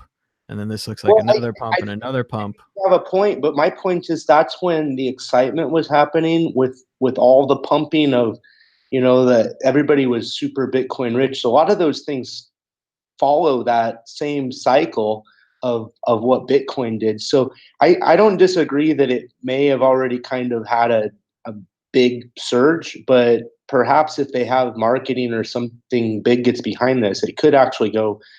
Look at how Firefox or Chrome kind of came into play and wiped the other browsers out. This one, from my perspective, use-wise, is superior to the others right now. So, just my 2 cents. I don't have much more to add to that, but I'll let you go. Thanks for the time, and have a great day. Sure. Thanks so much for the call, and thanks for sharing your ideas. Thanks, Ben. Yep. Bye. Yeah, I'm not too sure about this basic attention token. You guys can do what you want, but it looks like it's already been pumped and dumped. And again, the company did choose to print their money at just the right time, like he said, at the height of the Bitcoin price. So very wary of these altcoins and tokens. And again, just because Ethereum, like he said, did go from $15 to 1,000 or even lower, doesn't mean that they all will. So, but maybe they will, but not today. Today looks pretty rough. Keeping an eye on it. Everything's still in the black.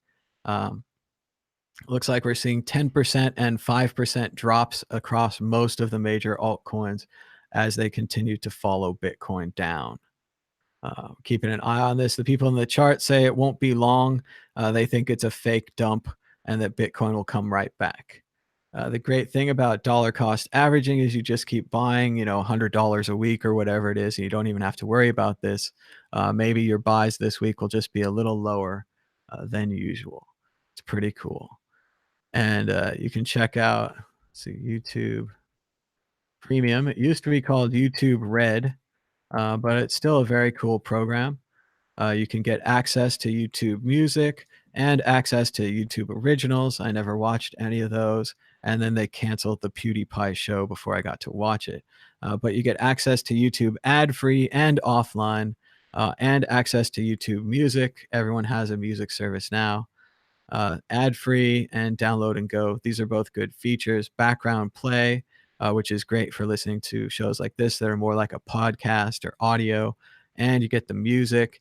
And like I say, when you have YouTube Premium, your views actually count as more money in the YouTube ads. They give money to the content creators in exchange for you using YouTube Premium.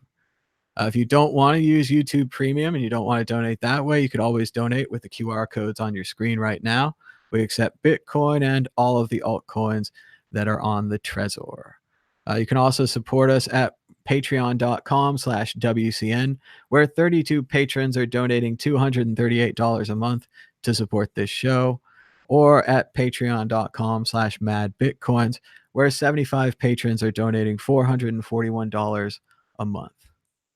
I think you have to pay taxes on donations. We are not a charity, so that's not going to happen. As far as the Bitcoin taxes, that's a complicated issue I'm not going to touch. It's up to you. Maybe you can figure out how to write off Bitcoin donations on your taxes somehow. You might be the first. So otherwise, I don't know, because it doesn't touch the fiat system. So I'm not entirely sure what the tax implications and so on and so forth are. But you could donate now and we'll figure it out later. As always, maybe you're an early Bitcoiner and you want to donate to the show. You could send us $1 million right now to this Tallycoin address. Tallycoin's a great fundraiser. You can try it out for yourself at tallyco.in. Just bring a Bitcoin address and a goal and share the link to your fundraiser. And that's all you need. So thanks so much for watching. It's almost 11 o'clock, so we're going to head towards the end of the show.